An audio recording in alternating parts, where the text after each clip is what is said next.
Good morning. Welcome to another Nerd Stalker interview. Good morning. This is Greg Valoria, aka Social Greg on Twitter for the Nerd Stalker Media Network. Today we'll be continuing our monthly segment called Startup Blog Insights with Examiner writer and entrepreneur Taffy Williams, who is the co-founder and CEO of Colonial TDC. Colonial TDC offers a professional team of scientific and business experts to build and grow medical and technology companies. And he also writes for the small business section for Examiner.com. And with his own personal advice based on personal insights and his own blog called Startup Blog. So he has some great stories to share with all of us. And anyway, good morning, Taffy. How you doing, man? I'm doing pretty good. It's a little bit later in the morning here than it is where you are. That's right. You're on the East Coast, so thanks for joining us. So I appreciate you doing this monthly segment with Nerd Stalker here and myself. This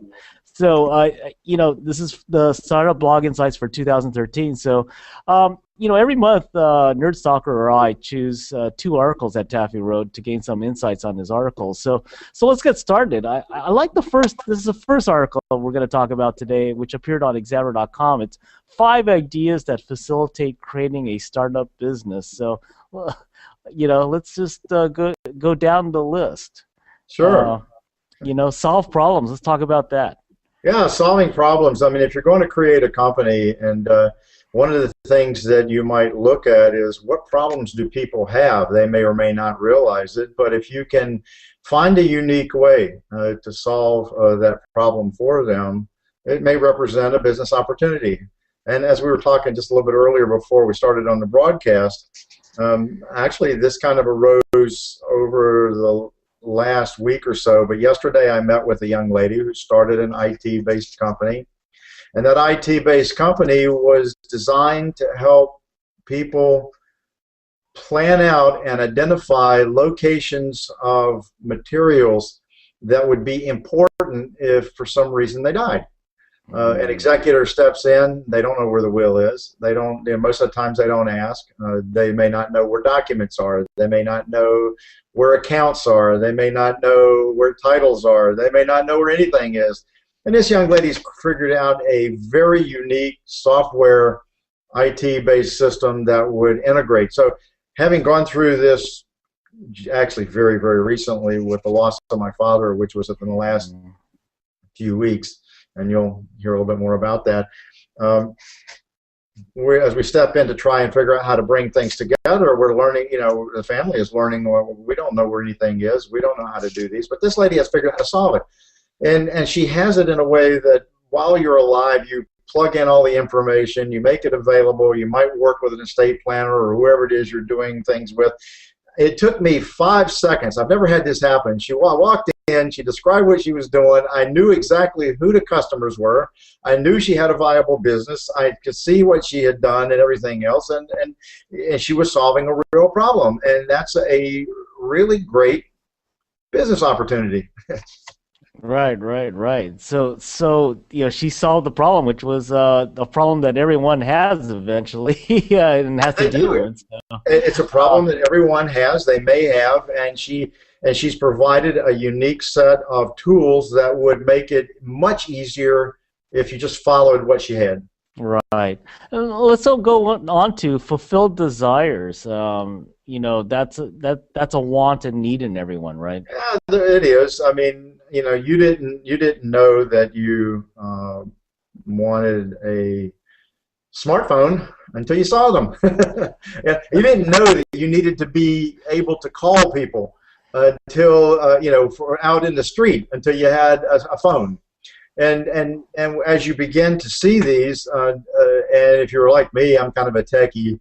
I love the latest and the greatest. If you remember Tim the Tool Man on TV, it's like, I always like the biggest and the best and the greatest. And so having new and novel technology, plays to my weak points.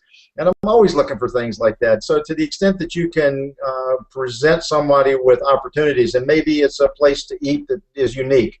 You might live in an area of town which doesn't have Afghan food, or doesn't have Indian food, or doesn't have that, and maybe an Indian. These populations have moved in, and they would like to have something, like normal and exciting for them that would be something they recall. And if you can create it, you're fulfilling their desires, and you're creating a business that fills a real niche for them. No, no, that's absolutely true. And and I talk to a lot of entrepreneurs here, is that they miss actually some of that is the desires that some people have for what they're creating. So I agree with that. And then the next one you have there is meet needs. Absolutely, everybody needs a warm, dry place to live in. You need a place to put your food so that it doesn't spoil. You need clothes, well, maybe if you're not in a nudist colony, you don't need them, but for most people need clothes. You need shoes. There are things that you need in your day-to-day life, and by finding a way to create and fulfill those needs, it could be a mini mart nearby. It could be maybe somebody has a hearing impairment, and you're able to create a cellular device that improves their ability to communicate over a cellular device, or things of that sort. So finding ways to fit needs and meet those needs, is very important. Now, in the medical community, unmet needs is a big deal. Yes. Cancer. Everybody needs a therapy for it. If a surgeon is doing an operation, we're actually in the process of putting together a business right now to look at how to tell the surgeon when he's gotten all the tumor out. Wow. But do it right in the suite while he's doing the surgery. Now, that's a big deal. You didn't know, sometimes you have to teach people they have a need. You didn't know you had a cholesterol problem until somebody told you what cholesterol was. Right. Once you learned what cholesterol was and how bad it was for you, then you realized you might have a need to have it monitored, so a test was created. You have a need to be able to keep it in check, so diets or drugs were created. Having those needs met and being able to help improve people's lives by meeting those needs is a business. Oh, absolutely. And then, another one that people forget about is actually, you don't have to have a unique idea, but you could actually improve something, right? Well, yeah, absolutely.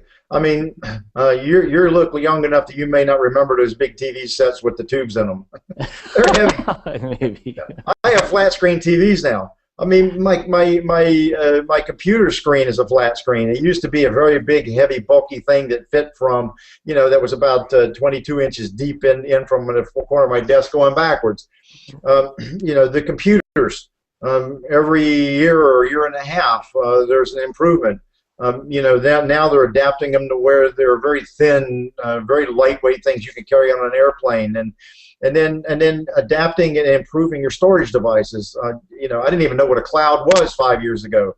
I thought it was something that rain came out of, and now all of a sudden I'm finding out that there's a name for the cloud that covers your storage, and actually you can get your software off the cloud. You can store things in the cloud. It makes your ability to move. And those are all improvements, and they're improvements in things over time. And by being able to make those improvements, you may find an improvement that represents a real business opportunity. No, right, absolutely. And the fifth one you have here is you create new stuff, which is a little bit of the opposite of what we just talked about. But if you're clever enough, you could create new stuff, right? I have 10 patents personally. Over the years, I've actually, my research, I was involved in research for at least half of my career, and I'm still involved in it. I'm still helping people file patents, and in many respects, because I've been involved in the medical field, we create things, and those creations don't always end up into products, but you're always creating something in order to treat a disease, in order to diagnose a disease, in order to do something. I also help evaluate for behalf of one of my clients, which is a large hospital system, technologies that they invent.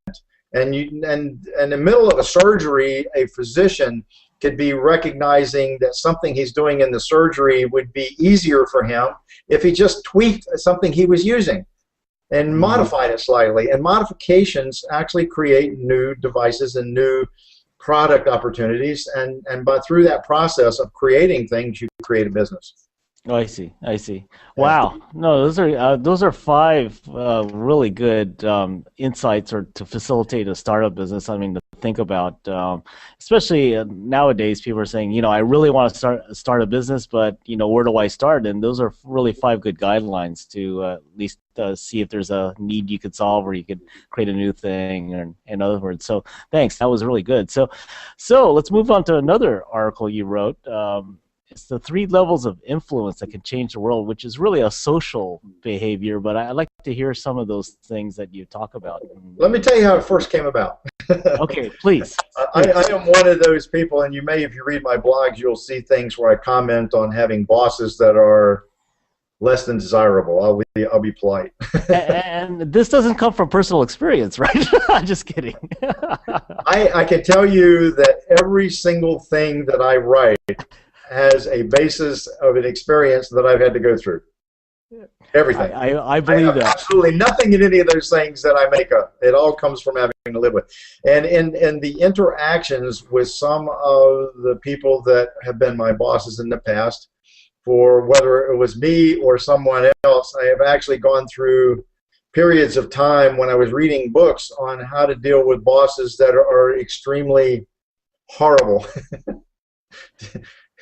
Now, in reading those books, what you learn is that there are some things you can change and some things you cannot. And what you cannot change are things remote from you.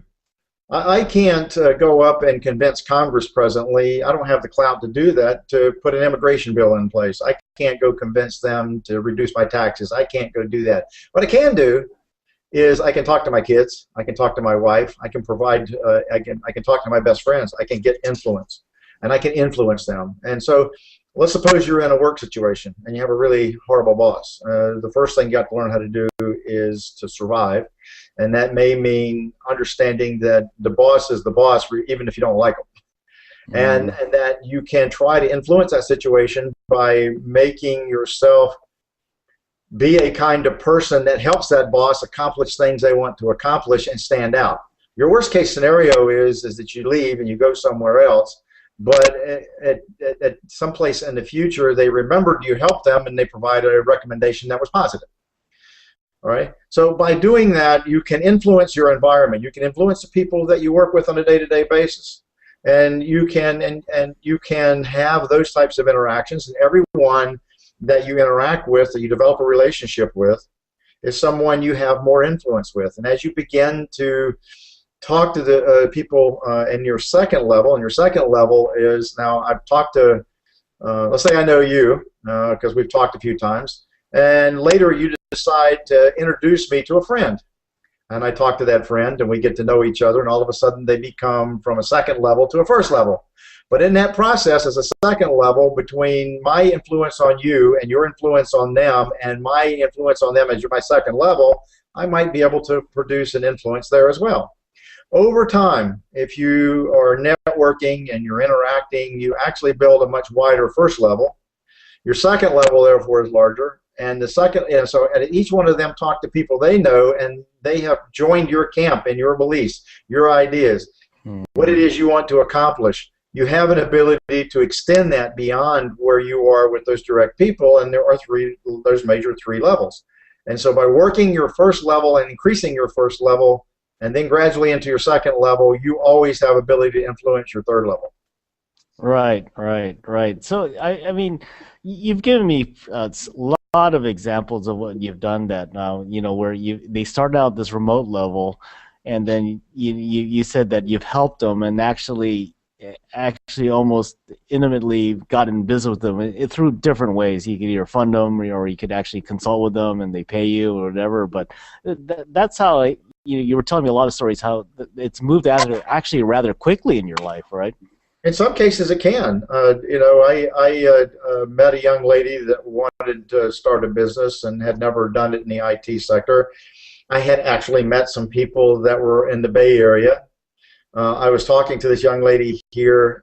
She told me what she was doing, and she was trying to learn how to do it. Picked the phone up and called out somebody there.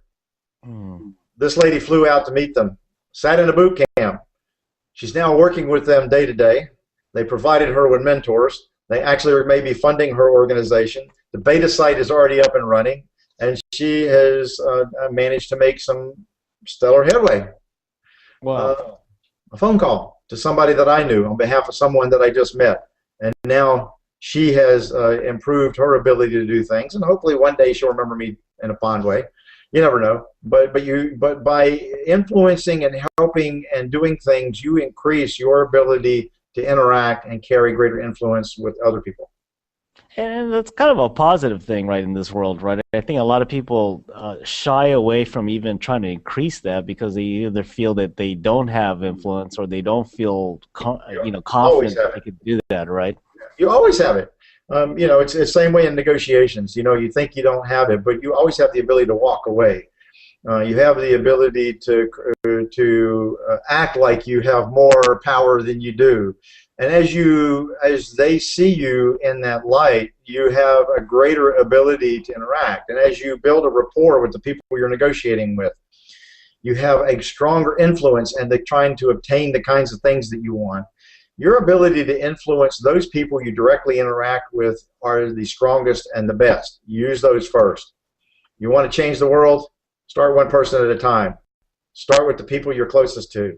Move out from there and solicit from help as you go. If you want to really, this is how, like, mothers against drunk drivers. It started with someone who had a bad experience because they lost a child. And look how it grew. Carrying social things. Martin Luther King didn't start out being famous. Okay, he ended up being famous because of influencing people one at a time. And this is how you can gain influence over time, and you do not have to start out that way. Right, right. So anyway, we'll probably close out the interview because Taffy's a busy guy. But hey, what's up on startup blogs that you're gonna be putting into the queue in the next few weeks that you might want to get I put people up one just recently, and again, I'd mentioned that my father just passed away, which was very difficult. It was totally unexpected. Then I lost an aunt. My mother's sister passed away within a week of sorry. passing.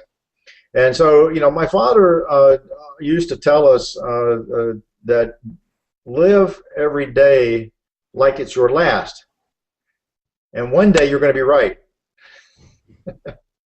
Very true. Now, very true. Look at my most recent article. People don't realize it, but things change sometimes totally unexpectedly, and you do not get a chance to go back. And so it may be your business died. You might have some business failure. You might have a friend who suddenly passed away. You might have passed away. You have things that are left unsaid, things that are left undone. And the bottom line is I gave 3 words that help you eliminate or prevent future grief. Read the article, catch the 3 words, see if you can follow why that's important. Well, maybe we'll talk about that next time. So anyway, how can listeners get a hold of you, Taffy? Well, if you look on the bottom of the screen here, it's got my company website, which has some contact info in it. And each one of it also has drop-down menus for the Startup Blog and the Examiner and my amateur photography. So you can go find the drop-down menus and go take you to those sites. You also have in each one of those ways to communicate through email. And so I've tried to make it so that I can get help. And I'm oftentimes looking for an idea. Maybe somebody has a problem and I have some experiences, and it might be an article that I could write by helping them address their problem. Literally everything that I write comes from an interaction or a personal experience. And, so if you got something that could be an article topic, I'm happy to try and address it. Well, anyway, yeah. Hey, thanks for joining us, Taffy. I really appreciate it. And we'll keep on doing this every month because I really like some of the stories you have, and I think it's a great learning experience for anyone out there who's listening to these things to kind of reflect upon. In fact, and sorry about the tough things you're going through, but you're such a positive and insightful guy. I think you'll get through it eventually. So I change the world one person at a time. There you go. So anyway, thanks for joining us, everyone. This is Greg Valoria, a.k.a. Social Greg on Twitter for the Nerd Stalker Media Network, where we believe in tech, startups, design, and youth. Thanks for joining us, everyone, and be careful out there.